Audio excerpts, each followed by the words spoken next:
자, 오늘이 이제 금년 마지막 주일 예배가 됩니다.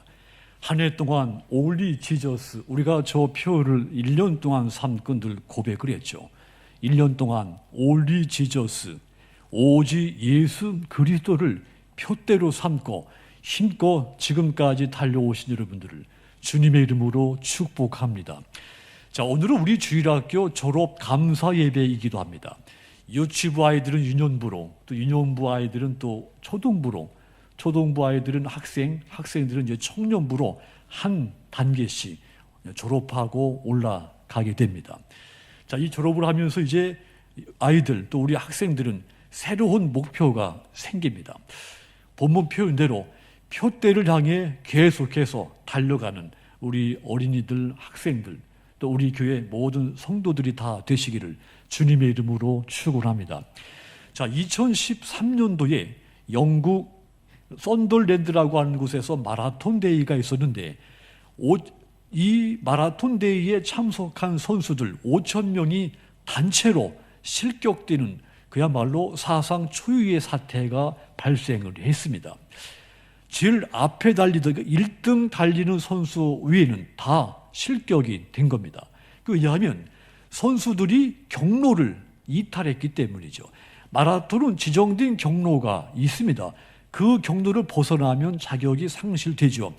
1등과 2등 차이가 너무 멀어서 2등이 1등 달리는 것을 보지를 못한 겁니다. 해서 이 2등이 엉뚱한 코스로 빠진 것이죠. 그 다음부터 3등 이하부터는 이제 2등 선수들만 그냥 따라 달린 겁니다. 잘못된 길로 코스로 접어든 것이죠. 결국 마라톤 코스 정 길이에서 264m를 덜 달려서 전체가 다 자격이 상실되고 말았죠. 이 선수들, 이 4년에 한 번 있는 이 경기 최선을 다해서 준비를 했는데 실격이 됐으니 그들의 상실감이 얼마나 컸겠습니까? 그렇다면 여러분, 이 선수들이 바른 표대를 쫓아서 달려야 됐는데 잘못된 표대를 쫓아 달렸기 때문에 이런 현상이 일어난 겁니다. 그렇다면 우리는 바른 표대를 향해서 달려가고 있습니까? 살다 보면 더러 표대를 놓치고 평생 후회하고 방황하며 사는 사람들이 있습니다. 학생 때 혹은 청년의 때 잠시 한눈 판 것이 그만 표대를 놓쳐버려서 평생 후회하며 사는 사람들이 있습니다. 우리 신앙인들도 마찬가지입니다. 믿음 생활을 잘 하다가 어느 순간 표대를 잃어버린 것이 아직까지도 돌아오지 못하는 신앙인들이 있습니다. 우리도 지금은 이렇게 믿음 안에서 잘 살고 있지만 어느 순간 나도 표대를 잃고 방황할 수 있습니다. 이것은 누구도 장담할 수 없는 일입니다. 만약 우리가 지금 잘못된 표대를 향해서 달리고 있다면 우리는 믿음의 실격자들이 되고 말게 되는 겁니다. 히브리서 12장 2절 보시면 믿음의 주 또 온전케 하시는 이인 예수를 바라보자 그랬습니다. 믿음의 경주를 하되 목표를 예수 그리스도께 두어야 한다 했습니다. 왜냐하면 예수님만이 오직 정확한 표대, 정확한 코스, 정확한 목표가 되시기 때문입니다. 그래서 바울은 표대를 향해서 예수 그리스도 안에서 힘차게 달리라고 권면을 한 겁니다. 그렇다면 사랑하는 여러분, 우리가 표대를 향해서 지금까지 힘차게 달려왔고 또 앞으로 이 표대를 향해 힘차게 달려가기 위해서는 어떻게 해야 됩니까? 가장 먼저 예수님께 단단히 붙잡혀 있어야 됩니다. 12절 다시 보시면 내가 이미 얻었다 함도 아니요 온전히 이루었다 함도 아니라 오직 내가 그리스도 예수께 따라합시다. 잡힌 바 된 그것을 예수께 잡힌 바 된 그것을 잡으려고 달려간다 했습니다. 잡힌 바 된 이 말을 원문 그대로 보면 체포된 바 이런 뜻입니다. 그러니까 이 바울은 나는 이미 예수님께 체포된 사람이라고 하는 고백인 것입니다. 체포됐다고 하는 것은 곧 나의 의지, 나의 자유가 제한받고 있다는 뜻입니다. 그러니까 지금부터 내가 뭔가 하는 것은 내 의지, 내 신념에 의해 되는 것이 아니라 예수님에 의해서 지금 내가 행동하게 된다고 하는 고백인 겁니다. 그래서 바울, 예수 안에서 나는 없고 있다면 오직 예수만 있다, 이렇게 고백을 한 겁니다. 이 고백이 바울의 표대, 바울의 목표였던 이 복음 전파를 잘 감당할 수 있게 만들어 준 것입니다. 그래서 이 성경은 반복적으로 우리에게 권고합니다. 너희는 내 안에 있으라 했습니다. 혼자 있지 말고 그리스도 안에 들어와서 나와 함께 연합하라 했습니다. 마치 포도나무 가지가 줄기에 붙어 있듯이 주님께 단단히 붙잡혀 있으라는 말입니다. 연합하면 힘이 강해집니다. 예수님께 붙잡혀, 내가 예수님께 붙잡혀 예수님과 연합되면 내 안에 나도 상상하지 못할 강한 힘이 생기기 시작합니다. 포도나무가 가지에 붙어 있을 때만 열매를 맺을 수 있듯이 우리가 예수님께 붙잡혀 있을 때 표대를 향해 내가 끊임없이 힘차게 달려갈 수 있는 힘이 생기는 것입니다. 연합의 힘은 신비롭고 놀랍습니다. 소 한 마리가 1톤의 짐을 끌 수 있다면 우리가 수학적으로 소 2마리면 2톤의 짐을 끌 수 있다고 생각할 수 있습니다. 그런데 놀랍게도 소 2마리가 연합해서 짐을 끌면 3배, 4배 그 이상의 짐을 끌 수 있다는 것입니다. 수학식으로 이해할 수 없는 힘이 생기는 것이죠. 자, 그러니까 소 한 마리만 있을 때, 소 2마리와 있을 때의 그 힘은 비교될 수가 없는 겁니다. 이것이 연합의 신비이자 힘인 겁니다. 나 혼자는 무지하고 무능하고 약해서 1톤의 무게를 움직일 만한 삶의 힘이 없습니다. 하지만 내가 예수님께 붙잡혀 주님과 함께 연합하면 2배, 3배 그 이상의 힘 있는 삶을 살 수가 있게 되는 것입니다. 누구든지 예수님께 붙잡힌 사람이 일평생 흔들리지 않고 표대를 향해 힘차게 끝까지 달려갈 수가 있는 것이죠. 그분의 힘이 나와 더불어 커지기 때문이 말입니다. 그런데 사람들은 이 사실을 알면서도 그렇게 살지를 않습니다. 엉뚱한 데서 삶의 힘을 얻으려고 하죠. 에너지를 공급받으려고 합니다. 돈을 통해서 힘을 얻으려고 하는 사람들이 있죠. 지식을 통해서, 어떤 사람은 또 경험을 통해서 힘을 얻으려고 하기도 합니다. 도덕적인 행동에서 힘을 얻는 사람도 있습니다. 도덕적인 힘, 돈, 지식, 경험에서 얻는 힘보다 큰 힘인 것은 틀림이 없죠. 사람은 정의롭지 못할 때 약해집니다. 의롭지 못할 때는 겉으로는 목소리가 크지만 실은 내면은 약해 있죠. 그래서 우리는 의로울 때, 정직할 때, 양심의 성원을 받을 때 강해지는 겁니다. 그런데 톨스토이는 이런 도덕적인 힘보다 믿음의 힘이 더 크다고 말했습니다. 이 세상에 가장 강한 힘의 원천은 믿는 데서 나온다, 그렇게 말했습니다. 그러니까 믿음이 주는 힘만이 궁극적인 힘이 되는 것입니다. 믿음의 주, 온전케 하시는 주 예수 그리스도께서 주시는 그 힘만이 우리를 끝까지 표대를 향해 힘차게 달려갈 수 있게 만들어 주는 겁니다. 그래서 예수님께 붙잡히시기를 주님의 이름으로 축원합니다.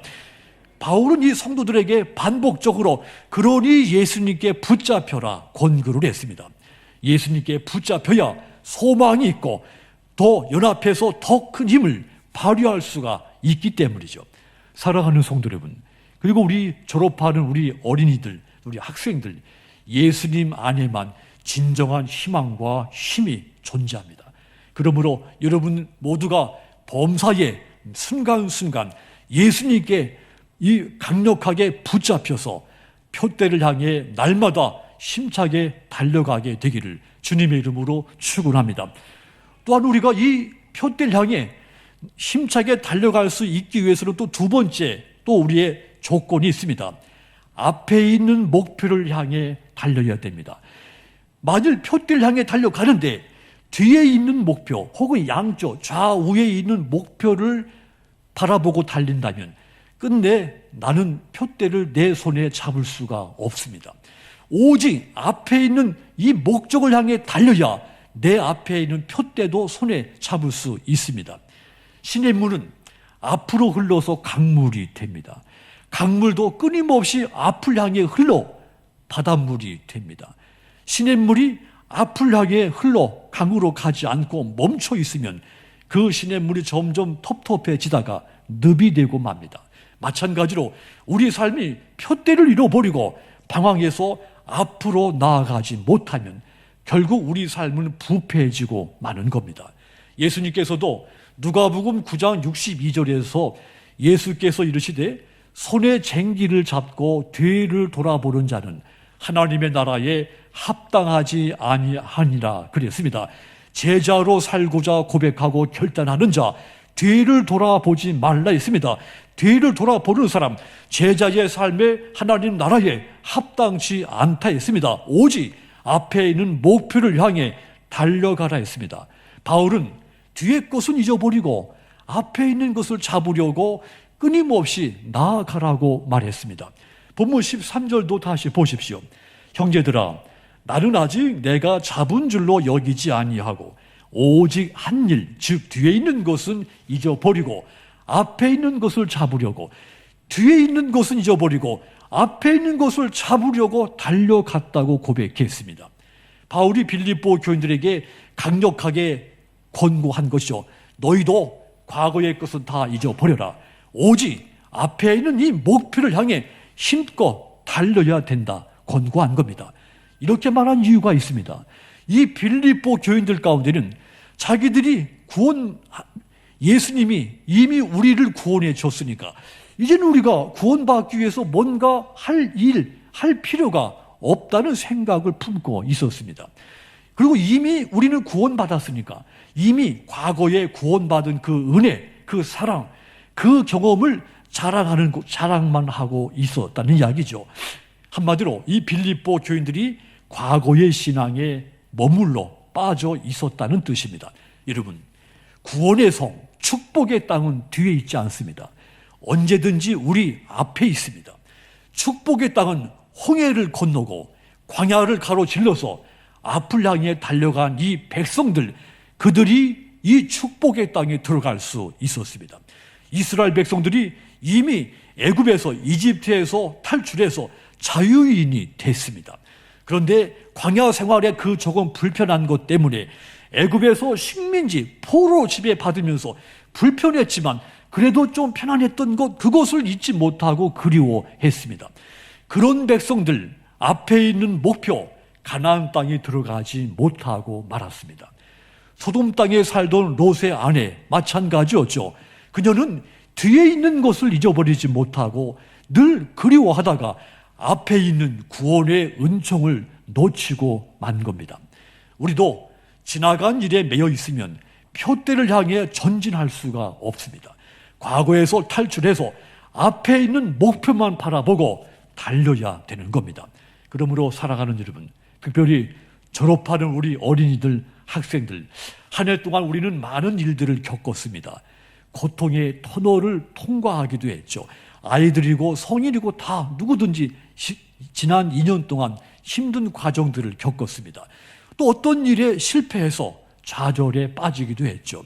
학생들 같으면 시험을 잘 치르고 싶은데 점수가 나오지 않아서 절망스럽기도 했었을 겁니다. 하지만 이제 뒤를 돌아보지 말고 과거의 실패, 고난에 얽매이지 말고 반대로 성공의 기쁨에도 취해 있지도 말아야 됩니다. 오직 여러분 앞에 있는 목표를 향해서만 힘껏 달리시기를 바랍니다. 그래서 마침내 여러분의 표대를 여러분 손에 잡게 되기를 주님의 이름으로 축원합니다. 또한 우리가 이 표대를 향해서 멈추지 않고 힘차게 달려가기 위해서는 또 한 가지 조건이 있습니다. 부름의 상을 받기 위해서 달려가야 되는 겁니다. 앞에서 제가 말한 두 가지는 표대 향해 달리기 위한 방법입니다. 그런데 모든 일은 방법만 가지고는 안 되는 것입니다. 달리는 목적이 분명해야 되는 겁니다. 표대 향해서 힘차게 달려야 하는 분명한 목적이 있는데 그 목적이 바로 부름의 상인 것입니다. 14절 다시 보시면 표대를 향하여 그리스도 예수 안에서 하나님이 위에서 부르신 부름의 상을 위하여 달려가노라. 그러니까 그 부름의 상, 하나님께서 높은 시상대 위에서 바울아 이리 올라오거라, 상을 받거라. 자, 그런 장면을 상상하면서 바울은 그 상을 부름의 상이라고 상상을 한 겁니다. 우리가 일평생 동안 변함이 없이 신앙의 표대를 향해서 달려가려면 이 하나님이 내 이름을 부르시면서 주시려고 하는 그 상, 그 부름의 상을 받고자 하는 거룩한 열망이 있어야 됩니다. 올림픽 경기에서 가장 힘든 경기가 마라톤이죠. 올림픽의 꽃이 마라톤입니다. 이 마라톤 우승자들이 대부분 소감을 말할 때 도중에 고통을 견딜 수 없어서 포기하고 싶었을 때가 순간순간 많이 있었습니다. 그런 말을 많이 합니다. 그래서 사람들이 그 우승자에게 아니 포기하고 싶도록 고통스러운데 왜 끝까지 뛰었습니까? 이렇게 물으면 이 우승자는 상을 받기 위해서 끝까지 뛰었다고 대답을 하죠. 상은 이 선수에게 분명한 목적입니다. 그래서 바울은 신앙을 경주자의 비유를 했습니다. 경주자는 승리의 면류관, 이 상을 받기 위해서 죽도록 뛰는 겁니다. 그 과정이 결국은 표대를 향해 인생을 힘차게 달리게 만들어주는 것입니다. 고린도전서 9장 24절 보시면 운동장에서 다름질하는 자들이 다 달릴지라도 오직 상을 받는 사람은 한 사람인 줄을 너희가 알지 못하느냐. 너희도 상을 받도록 이와 같이 다름질하라. 너희도 상을 받기 위해서 다름질해라. 그런 사람이 마침내 인생의 긴 여정, 표대를 향해 멈추지 않고 힘차게 달려갈 수가 있는 겁니다. 성도의 삶이라고 하는 것은 부름의 상을 받기 위해서 매일 힘차게 뛰는 삶입니다. 이 부름의 상을 받기 위해서 힘쓰는 사람, 마침내 주님이 내게 보여주신 이 표대에 있는 삶, 이 표대를 향해서 나로 멈추지 않고 끊임없이 뛰게 만들어줍니다. 그러므로 하나님께서 상을 주시려고 여러분들을 부르시는 그 순간까지 그 내 이름을 부르시면서 주시려고 하는 상, 이 부름의 상을 받기 위해 멈추지 않고 달려가시기를, 지금까지도 달려오셨고 앞으로도 멈추지 말고 계속 달리시기를 주님의 이름으로 축원합니다. 사랑하는 성도 여러분, 특별히 우리 졸업하는 우리 아이들 또 학생들 여러분, 믿음은 표대를 향해 힘차게 달리는 것이 믿음입니다. 표대 향해 힘차게 달리기 위해서 세 가지를 말씀드렸습니다. 가장 먼저 예수님께 단단히 붙잡혀야 된다 했습니다. 또 앞에 있는, 뒤에 있거나 옆에 있는 목표가 아니라 오직 내 앞에 있는 목표를 향해서 힘껏 달려야 된다 했습니다. 그리고 하나님이 내 이름을 부르면서 주실 그 부름의 상을 받기 위해서 힘껏 달리자고 했습니다. 이제 후로 영원히 썩지 않고 쇠하지 않을 상, 생명의 면류관, 의의 면류관을 받는 믿음의 여러분들이 다 되시기를 주님의 이름으로 축원합니다. 기도하겠습니다.